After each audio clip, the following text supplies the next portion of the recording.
sono Marco, piacere, faccio parte sia del direttivo di Panza e Presenza insieme al carissimo Diego che è dietro la telecamera. Salve!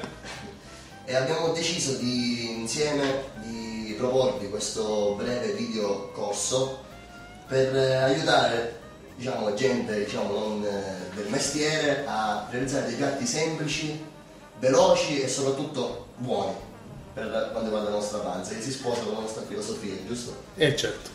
Allora, il piatto che andiamo a presentare oggi è facilissimo, di facile realizzazione, quando avete quei 20 minuti di tempo per preparare, più di quello non ci vogliono.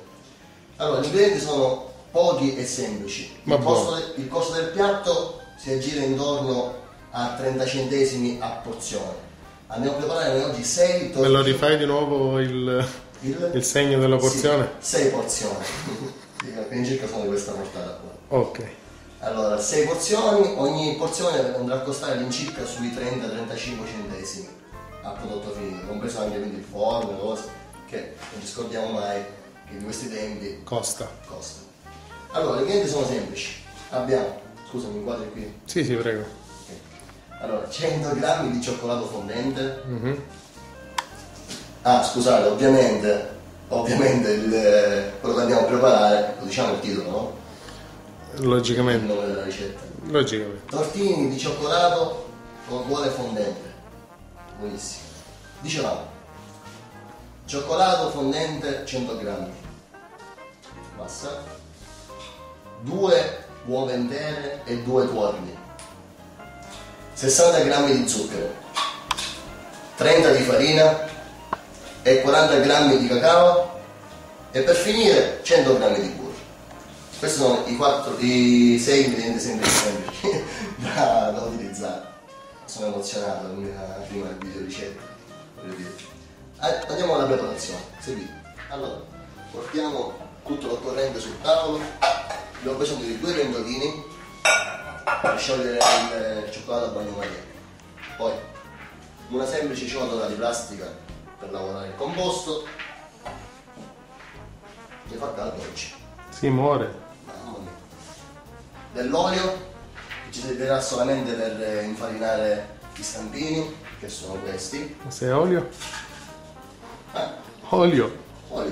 Oliare. Per oliare gli stampini, certo.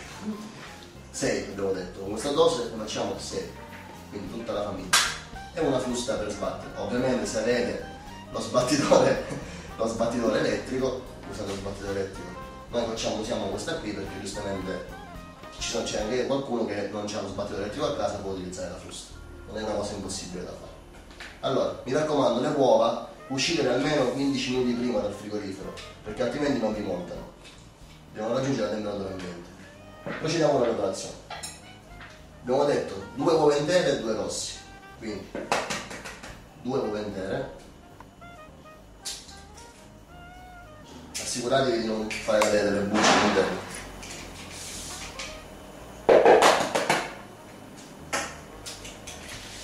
Due uova intere e 2 rossi.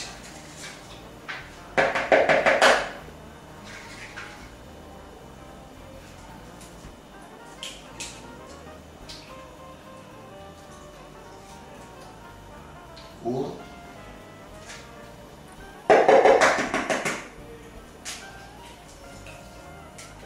Dopo aver preparato 2 uova intere e 2 rossi, aggiungiamo lo zucchero, tutto in una volta, e sbrighiamoci a cominciare a montare, altrimenti lo zucchero andrà a cuocere l'uovo.